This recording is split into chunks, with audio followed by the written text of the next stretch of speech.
Sir, ನಮಸ್ತೆ sir. ನಮಸ್ತೆ sir. Karthik sir, ಹೇಗಿದ್ದೀರಾ? ಚೆನ್ನಾಗಿದೆ ಹೇಳಿ. ಓಕೆ. ಇವಾಗ ಏನಾಯ್ತು ಅಂದ್ರೆ ನಿಮ್ಗೆ ಗೊತ್ತು, ನೋಡಿರ್ಬೋದು. ಬೈರತಿ ಬಸವರಾಜ್ ಅವರು ಅರೆಸ್ಟ್ ಆಗಿದ್ದಾರೆ. ಸೊ ಅನೇಕ ದಿನಗಳಿಂದ ಏನೋ ಕಣ್ಮರೆ ಆಗಿದ್ರು, ಹಾಗೆ ಹೀಗೆ ಏನೋ ಒಂದು ನ್ಯೂಸೇ ಬರ್ತಾ ಇತ್ತು. ಹೌದು. ಬಟ್ ಇವಾಗ ಒಬ್ಬರು ಪ್ರಭಾವಿ ರಾಜಕಾರಣಿ ಅವರು, ಯಾಕೆಂದ್ರೆ ಒಂದು ಒಂದು ಪಕ್ಷದಲ್ಲಿ ಗುರುನಾದ ರಾಜಕಾರಣಿ. ಸೊ ಅಂಥವ್ರು ಒಂದು ಕೇಸ್ನಲ್ಲಿ, ಒಂದು ಬಿಕ್ಲು ಶಿವ ಅನ್ನೋ ಒಂದು ಕೇಸ್ನಲ್ಲಿ ಆರೋಪಿಯಾಗಿ ಕಾಣಿಸ್ಕೊತಾ ಇದ್ದಾರೆ. ಸೊ ಮೇಲ್ನೋಟಕ್ಕೆ ಆರೋಪಿಯಾಗಿ ಇದ್ದಾರೆ. ಬಟ್ ಹೇಗೆ ಹೇಗೆ ನಡೆಯುತ್ತೆ ಸರ್ ಕೇಸ್ ಇದು? ಈಗ ಬೇರೆ ಕೇಸ್ ನೋಡಿದಾಗ ಈ ಬೇರೆ ಕೇಸ್ಗೂ ಇದಕ್ಕೂ ಏನು ಡಿಫ್ರೆನ್ಸ್ ಇದೆ? ಈಗ ನೆಕ್ಸ್ಟ್ ಪ್ರೊಸೆಸ್ ಏನಾಗುತ್ತೆ? ಅಂದ್ರೆ ಸರ್, ಇವರು ಅಬ್ಸ್ಕಾಂಡಿಂಗ್ ಅಲ್ಲಿ ಇದ್ದು ಅಬ್ಸ್ಕಾಂಡಿಂಗ್ ಬೇಲು ಹಾಕೊಂಡಿದ್ದಾರೆ ಅಂತ ನನ್ಗೆ ಬಂದಿರೋ ಮಾಹಿತಿ.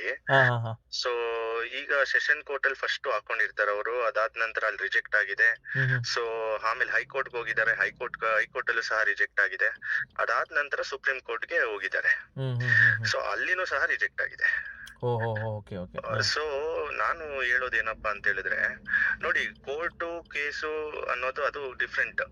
ಸೊ ಇಲ್ಲಿ ನ್ಯಾಯ ಕೊಡ್ಸೋದು ಬಿಡೋದು ಫಸ್ಟ್ ಯಾರ ಕೈಯಲ್ಲಿ ಇದೆ ಅಂತ ಹೇಳಿದ್ರೆ ಅದು ಪೊಲೀಸ್ನವ್ರ ಕೈಯಲ್ಲಿ ಇರುತ್ತೆ. ಒಂದು ಕೇಸಲ್ಲಿ ನ್ಯಾಯ ಎಷ್ಟು ಮಟ್ಟಕ್ಕೆ ನಾವು ನ್ಯಾಯ ಕೊಡಿಸ್ಬೋದು ಅನ್ನೋದು ಅವ್ರು ಮಾಡುವಂತಹ ಇನ್ವೆಸ್ಟಿಗೇಷನ್ ಮೇಲೆ ಡಿಪೆಂಡ್ ಆಗಿರುತ್ತೆ ಟೋಟಲಿ. ಅದಾದ ನಂತರನೇ ಅದು ಕೋರ್ಟ್ ಬರೋದು, ಲಾಯರ್ಸ್ ಕೈಲಿ ಬರೋದು, ಅದಾದ ನಂತರ ಜಡ್ಜಸ್ ಅದನ್ನ ಡಿಸೈಡ್ ಮಾಡೋದು. ಸೊ ಈ ಕೇಸಲ್ಲಿ ನೋಡಿ ನೀವು, ನಿಯರ್ಲಿ ಇದಾಗಿ ಒಂದು 5 ರಿಂದ 6 ತಿಂಗಳು ಆಗ್ತಾ ಇದೆ. 8 ತಿಂಗಳು ಆಯ್ತು ಆಲ್ಮೋಸ್ಟ್. ಓಕೆ, 8 ತಿಂಗಳು ಏನೋ ಆಗ್ತಾ ಇದೆ ಅನ್ಸುತ್ತೆ. ಸೊ 8 ತಿಂಗಳು ಆದ್ರೇನು ಸಹ ಅವರು ಇನ್ನೂ ತನಕ ಈ ಒಂದು ಆರೋಪಿನ, ಯಾರಿದ್ದಾರೆ ಇವ್ರ MLA, ಇವ್ರನ್ನ ಅರೆಸ್ಟೇ ಮಾಡಿಲ್ಲ. ಬೇರೆ ಕೇಸಲ್ಲಿ, ಬೇರೆ ಮರ್ಡರ್ ಕೇಸಸ್ ಅಲ್ಲಿ 24 ಗಂಟೆಗಳ ಒಳಗಾಗಿ ಅರೆಸ್ಟ್ ಮಾಡ್ತಾರೆ. ಹೌದು. ಅದು ನೀವು ಅದು ಅವನೇ ಮಾಡಿರ್ಲಿ ಮಾಡದೇ ಇರ್ಲಿ, ನಿಜವಾದ ಆರೋಪಿ ಸಿಗದೇನೆ ಇರ್ಲಿ, ಅವರು ಬೇರೆ ಯಾರನ್ನೋ ಇನ್ನೋಸೆಂಟ್ ನಾದ್ರೂ ಕರ್ಕೊಂಡ್ಬಂದಿ ಆ ಕೇಸನ್ನ ಅವನ್ ತಲೆ ಮೇಲೆ ಹಾಕಿ ಪ್ಲಾಂಟ್ ಮಾಡಿ, ಆಯ್ತಾ, ಅವರ ಒಂದು ಹೈಯರ್ ಅಥಾರಿಟೀಸ್ ನ ಮೆಚ್ಚಕ್ಕೆ ಇದ್ ಮಾಡ್ತಾರೆ, ಅವರು ಪ್ಲಾಂಟ್ ಮಾಡಿ ಮಾಡ್ತಾರೆ. ಬಟ್ ಈ ಕೇಸಲ್ಲಿ ಇವ್ರನ್ನ ಇಷ್ಟೊಂದು ಲೀನಿಯನ್ಸ್ ಆಗಿ ಒಂದು 6 ರಿಂದ 8 ತಿಂಗಳ ಕಾಲ ಬಿಟ್ಟಿದ್ದಾರೆ. ಏನಕ್ಕೆ ಬಿಟ್ರು ಪೊಲೀಸ್ನವರು ಅನ್ನೋದು ಒಂದು ಪ್ರಶ್ನೆ. ಇದು ಈ ಕೇಸಲ್ಲಿ ಇಷ್ಟೊಂದು ಲೀನಿಯನ್ಸ್ ಆಗಿ, ಅಂದ್ರೆ ಇವ್ರು ಆಂಟಿಸಿಪೇಟರಿ ಬೇಲ್ ಅವ್ರು ತಗೊಳ್ಳಿ ಅಂತಾನೆ ಬಿಟ್ರ ಅನ್ನೋದು ಒಂದು ಪ್ರಶ್ನೆ. ಅಬ್ಸ್ಕಾಂಡಿಂಗ್ ಬೇಲ್ ಅಲ್ಲಿ ಇವ್ರು ಆಚೆ ಬರ್ಲಿ ಅನ್ನೋದಕ್ಕೆ ಒಂದು ಏನಾದ್ರು ಚಾನ್ಸ್ ಕೊಟ್ರ ಅನ್ನೋದು, ಇವೆಲ್ಲ ಪ್ರಶ್ನೆಗಳು ಉಟ್ಕೊಂತವೆ. ಸೊ ಅದು ಒಂದು ರೈಟ್ ಆಗಿರುತ್ತೆ ಆಂಟಿಸಿಪೇಟರಿ ಬೇಲು ನೋಡೋದಾದ್ರೆ. ಬಟ್ ಎಲ್ಲಾ ಕೇಸ್ಗಳಲ್ಲೂ ಇದರ ಮಾಡ್ಲಿ ಅವರು, ಯಾಕೆ 24 ಗಂಟೆಗಳ ಒಳಗಾಗಿ ಅವರು ಇದ್ ಮಾಡ್ತಾರೆ, ಇವ್ರಿಗೆ ಮಾತ್ರ ಯಾಕೆ ಹಿಡ್ದಿಲ್ಲ ಅನ್ನೋದೊಂದು ಪವರ್ಫುಲ್ ಒಂದು ಇದಾಗಿದೆ ಇಲ್ಲಿ. ಸೊ ಈ ಒಂದ್ ಕೇಸಲ್ಲಿ ಇದು ಮರ್ಡರ್ ಕೇಸ್ ಆಗಿರೋದ್ರಿಂದ ಇವರು ಆರೋಪಿ ನಂಬರ್ 5 ಅನ್ಸುತ್ತೆ. ಸೊ FIR ಅಲ್ಲಿ ಇವ್ರ ಹೆಸರಿದೆ. ಸೊ ಹೆಸರು ಇದ್ರೂ ಸಹ ಕೆಲವೊಂದು FIR ಗಳಲ್ಲಿ ಹೆಸರೇ ಇರಲ್ಲ. ಅಂತ FIR ಅಂತ ಕೇಸ್ಗಳಲ್ಲಿ 24 ಗಂಟೆಗಳ ಒಳಗಾಗಿ ಅವರು ಆರೋಪಿಗಳನ್ನ ಹಿಡಿದು ಅವ್ರನ್ನ ರಿಮೈಂಡ್ ಮಾಡುವಂತದ್ದನ್ನ ಮಾಡ್ತಾರೆ. ಬಟ್ ಈ ಕೇಸಲ್ಲಿ FIR ನಲ್ಲಿ ಹೆಸರಿದ್ದು ಪ್ರಭಾವಿ ಶಾಸಕರಾಗಿದ್ದಾರೆ ಅವರು. ಸೊ ಇದೆಲ್ಲ ಇದ್ದೂನು ಸಹ 8 ತಿಂಗಳ ಕಾಲ ಅವರನ್ನ ಫ್ರೀ ಆಗಿ ಬಿಟ್ಟು ಈಗ ಏನೋ ಅರೆಸ್ಟ್ ಮಾಡಿದ್ದಾರೆ. ಸುಪ್ರೀಂ ಕೋರ್ಟ್ ಅಲ್ಲಿ ರಿಜೆಕ್ಟ್ ಆಗಿದ್ಮೇಲೆ ಅದು ಒಂದು ಫೈನಲ್ ಒಂದು ಇದು, ಅದು ಫೈನಲ್ ಸ್ಟೇಜ್ ಅದು.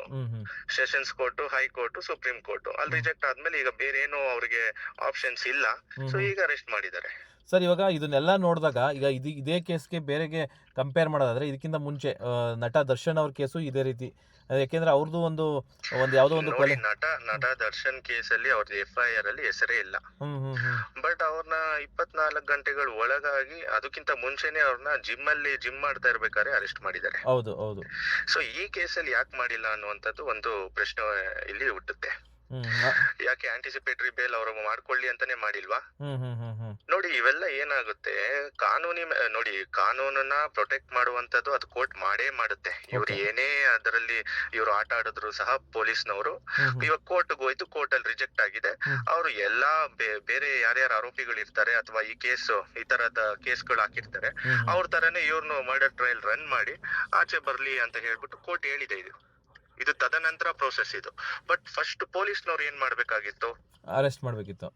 ಹೌದು, ಕರೆಕ್ಟ್ ಆಗಿ ಪ್ರೊಸೀಜರ್ ಮಾಡಿ ಇನ್ವೆಸ್ಟಿಗೇಷನ್ ಮಾಡಿ ಅರೆಸ್ಟ್ ಮಾಡೋದು ಎಷ್ಟು ಅವ್ರಿಗೆ ಈಸಿನೇ ಇರುತ್ತೆ. ಅವ್ರಿಗೆ ಗೊತ್ತಿರುತ್ತೆ ಎಲ್ಲಿ ಸಿಗ್ತಾರೆ, ಏನು ಕತೆ ಅಂತ ಹೇಳ್ಬಿಟ್ಟು. ಯಾಕೆಂದ್ರೆ ಅವರು ಎಲ್ಲರಿಗೂ ಗೊತ್ತಿರ್ತಕ್ಕಂಥ ವ್ಯಕ್ತಿ ಆಗಿರೋದ್ರಿಂದ ಅಬ್ಸೆಂಟ್ ಆಗೋ ಚಾನ್ಸಸ್ ತುಂಬಾ ಕಡಿಮೆ. ಎಲ್ಲ ಕಡೆ ಸಿಕ್ಕೇ ಸಿಗ್ತಾರೆ ಅವರು.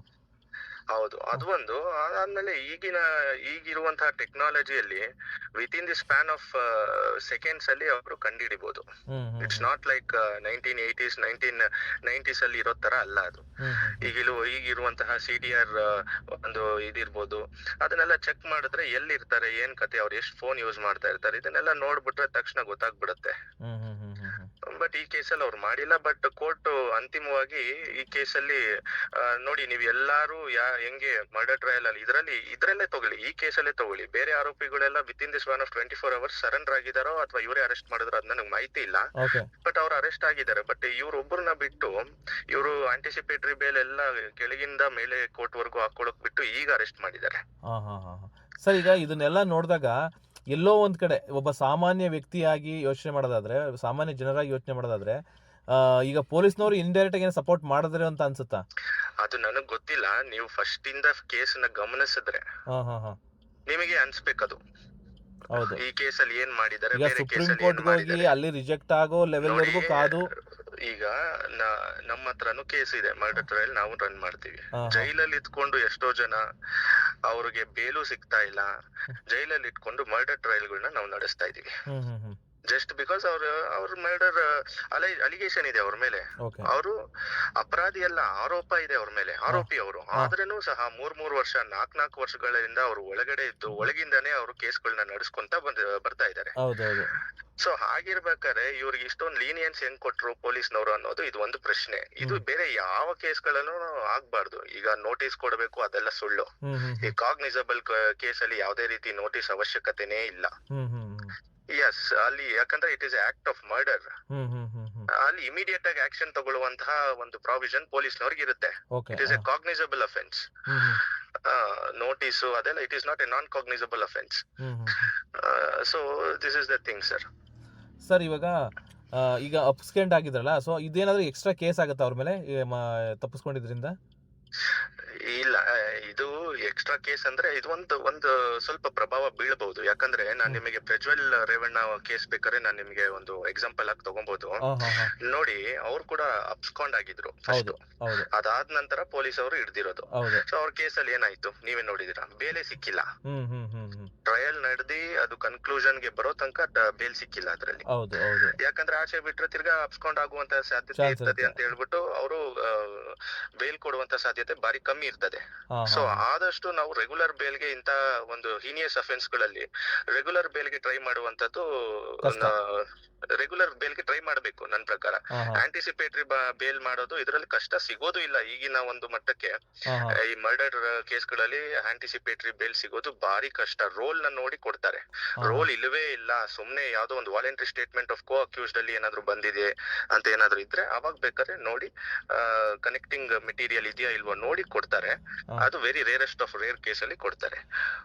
ಅಂದ್ರೆ ಇವಾಗ ಅರೆಸ್ಟ್ ಆದ್ಮೇಲೆ ಜೇಸಿಗೆ ಹೋದ್ಮೇಲೆ ಬೇಲ್ಗೆ ಅಪ್ಲೈ ಮಾಡ್ಬೋದು ಇವ್ರಿಗೆ ಆಪ್ಷನ್ ಇದೆಯಾ? ಅದು ಆಗ ರೆಗ್ಯುಲರ್ ಬೇಲ್ಗೆ ಅಪ್ಲೈ ಮಾಡಬಹುದು. ಈಗ ಅವರು ಆಂಟಿಸಿಪೇಟರಿ ಬೇಲ್ಗೆ session court, high court, supreme court 3 ಕಡೆ ಅಪ್ಲೈ ಮಾಡಿ 3 ಕಡೆ ರಿಜೆಕ್ಟ್ ಆಗಿದೆ. ಈಗ ಅರೆಸ್ಟ್ ಆಗಿ ಈಗ ರಿಮೈಂಡ್ ಮಾಡಿರ್ತಾರೆ. ಇದಾದ ನಂತರ 439 CRPC ಅಡಿಯಲ್ಲಿ ಇವರು ರೆಗ್ಯುಲರ್ ಬೇಲ್ಗೆ ಮೂವ್ ಮಾಡ್ಕೊಬಹುದು.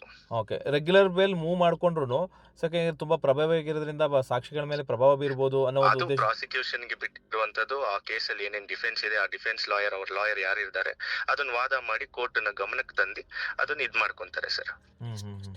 ಸೊ ಈಗ ನೆಕ್ಸ್ಟ್ ಏನ್ ಮಾಡ್ತಾರೆ ಸರ್? ಈಗ ಜುಡಿಷಿಯಲ್ ಕಸ್ಟಡಿಗೆ ತಗೊಂಡಿದ್ದಾರೆ. ಸಾರಿ, ಜುಡಿಷಿಯಲ್ ಕಸ್ಟಡಿ ಅಲ್ಲ, investigation sir. In the case of murder charge sheet 3 ತಿಂಗಳ ಕಾಲ ಟೈಮ್ ಇದೆ. ಚಾರ್ಜ್ ಶೀಟ್ ಆಗೋ ತನಕ ಬೇಲ್ ಸಿಗುವಂತದ್ದು ತುಂಬಾ ಕಷ್ಟ ಇದೆ. ಕೆಲವೊಂದು ಪ್ರಕರಣಗಳಲ್ಲಿ ಚಾರ್ಜ್ ಶೀಟ್ ಆದ್ರೂ ಸಹ ಕೆಲವೊಂದು ಆರೋಪಿಗಳು ಚಾರ್ಜಸ್ ಫ್ರೇಮ್ ಮಾಡ್ಕೊಳ್ಳಲ್ಲ. ಅದು ಅವ್ರ ಟ್ಯಾಕ್ಟಿಕ್ಸ್ ಆಗಿರುತ್ತೆ. ಯಾಕಂದ್ರೆ ಅದರಲ್ಲಿ ಸಜಾ ಆಗುತ್ತಂತ ಅವ್ರಿಗೆ ಗೊತ್ತಿರುತ್ತೆ.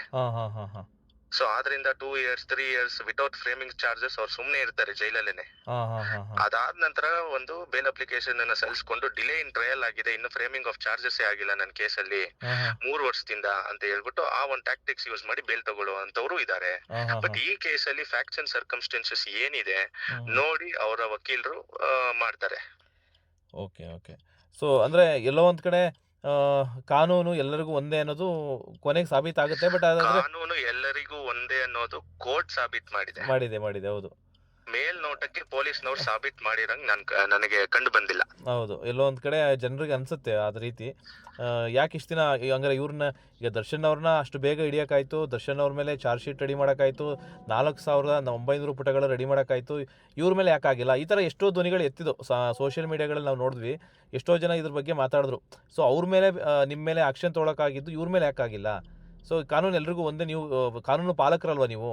ಸೊ ಈ ಥರದ್ದೆಲ್ಲ ಧ್ವನಿಗಳು ಬಂದು ಅದಾದಮೇಲೆ ಇದೆಲ್ಲ ಅರೆಸ್ಟು ಇದೆಲ್ಲ ಬಂದಿದ್ದು. ಸೊ ಇದನ್ನೆಲ್ಲ ಸರ್, ಈಗ ಸತ್ತಿರೋನು ಒಬ್ಬ ರೌಡಿನೇ ಆಗಿರ್ಬೋದು, ಅವನು ಈ ಸೊಸೈಟಿಯಲ್ಲಿ is one of the person. ಅವನಿಗೂ ಸಾಂವಿಧಾನಿಕ ಹಕ್ಕುಗಳಿತ್ತು. ಹೌದು, ಯಾರು ಎಲ್ಲರಿಗೂ ಕಾನೂನು ಒಂದೇ. ಆರ್ಟಿಕಲ್ 14 ಅದೇ ಹೇಳೋದು. ಟೈಮ್ ಅಂಡ್ ಅಗೇನ್ ನಮ್ಮ ಕೋರ್ಟ್ಗಳು ಆರ್ಟಿಕಲ್ 14 ನ ಪ್ರೊಟೆಕ್ಟ್ ಮಾಡ್ಕೊಂತಾನೆ ಬಂದಿದೆ. ಅದು ಈ ಕೇಸಲ್ಲೂ ಸಹ ಸಾಬೀತ್ ಮಾಡಿದೆ. ಸೊ ಈಗ ಅವ್ರಿಗೆ ಇರುವಂತಹ ದಾರಿ ರೆಗ್ಯುಲರ್ ಬೇಲ್ಗೆ ಮೂವ್ ಮಾಡ್ಕೊಂಡು ಬೇಲ್ ಮಾಡಿಸ್ಕೊಬೇಕಾಗತ್ತೆ. ಮೆರಿಟ್ಸ್ ಇಲ್ಲ ಅಂತ ಹೇಳಿದ್ರೆ ಅವ್ರು ಟ್ರಯಲ್ ಮುಗಿಸ್ಕೊಂಡು ಕ್ಲೀನ್ ಆಗಿ ಆಚೆ ಬರ್ಬೇಕಾಗುತ್ತೆ. ಸರ್, ಈಗ ಬೇಲ್ ಅಪ್ಲೈ ಮಾಡ್ಬೇಕು ಅಂದ್ರೆ ಮಿನಿಮಮ್ 3 ತಿಂಗಳು ಕಾಯ್ಬೇಕು ಅವರು? ಎಸ್, ಈಗಾಗ್ಲೇ ಎಷ್ಟ್ ತಿಂಗಳಾಗಿದೆ ಅನ್ನೋದು ನನ್ ಗಮನಕ್ಕಿಲ್ಲ. ಅಲ್ಲ, 8 ತಿಂಗಳಾಗಿದೆ. 8 ತಿಂಗಳಾಗಿದೆ ಚಾರ್ಜ್ ಶೀಟ್ ಆಲ್ರೆಡಿ ಆಗಿರುತ್ತೆ. ಈಗೇನಾದ್ರೂ ಬರೀ 3 ತಿಂಗಳ ಕಾಲ ಟೈಮ್ ಇರುತ್ತೆ ಮರ್ಡರ್ ಕೇಸಲ್ಲಿ ಚಾರ್ಜ್ ಶೀಟ್ ಸಲ್ಲಿಸೋದಕ್ಕೆ ಪೊಲೀಸ್ನವರು ಇನ್ವೆಸ್ಟಿಗೇಷನ್ ಪೂರ್ತಿ ಮಾಡಿ. ಅಲ್ಲ, ಇವಾಗ ಅವ್ರು ಸಿಕ್ಕಿರ್ಲಿಲ್ವಲ್ಲ, ಇನ್ವೆಸ್ಟಿಗೇಷನ್ ಆಗಿಲ್ಲ ಅಂತ ಹೇಳ್ಬೋದು ಅಂದ್ರೆ. ಹೌದವ್ರು ಅವರು ಬೇಕಾದ್ರೆ ಅದಕ್ಕೆ ಟೈಮ್ ತಗೊಂಡು ಅಡಿಷನಲ್ ಚಾರ್ಜ್ ಶೀಟ್ ಇವ್ರದ್ದು ಪಾರ್ಟ್ ಏನಿದೆ ಅದನ್ನ 173 ಅಲ್ಲಿ ಬೇಕಾದ್ರೆ ತಿರ್ಗಾ ಟೈಮ್ ತಗೊಂಡು ಅಡಿಷನಲ್ ಚಾರ್ಜ್ ಶೀಟ್ ಹಾಕ್ಬೋದು. ಇವ್ರದ್ದು ಪಾರ್ಟ್ ಏನು ಇನ್ನ ರೆಕಾರ್ಡ್ ಮಾಡ್ಕೊಂಡಿಲ್ಲ ನಾವು ಸ್ಟೇಟ್ಮೆಂಟ್, ಇವ್ರ ಕಡೆ ಏನೇನು ಒಪಿನಿಯನ್ ಇದೆ ಇಲ್ಲ ಅಂತ ಹೇಳ್ಬಿಟ್ಟು ಬೇಕಾದ್ರೆ ಅಡಿಷನಲ್ ಚಾರ್ಜ್ ಶೀಟ್ ಹಾಕುವಂತ ಸಾಧ್ಯತೆಗಳು ಇರ್ತವೆ. ಅದು ಕೋರ್ಟ್ ಟೈಮ್ ಕೊಡುತ್ತೆ. ಹೌದು. ಓಕೆ ಸರ್, ಓಕೆ, ನೋಡೋಣ ಮುಂದೆ ಏನಾಗುತ್ತೆ ಅಂತ. ಈಗ ಸದ್ಯದಲ್ಲಿ ಅವರು ಕಸ್ಟಡಿನಲ್ಲಿ ಇದ್ದಾರೆ, ಅಂದರೆ ಇವರು CID ಕಸ್ಟಡಿನಲ್ಲಿ ಇದ್ದಾರೆ.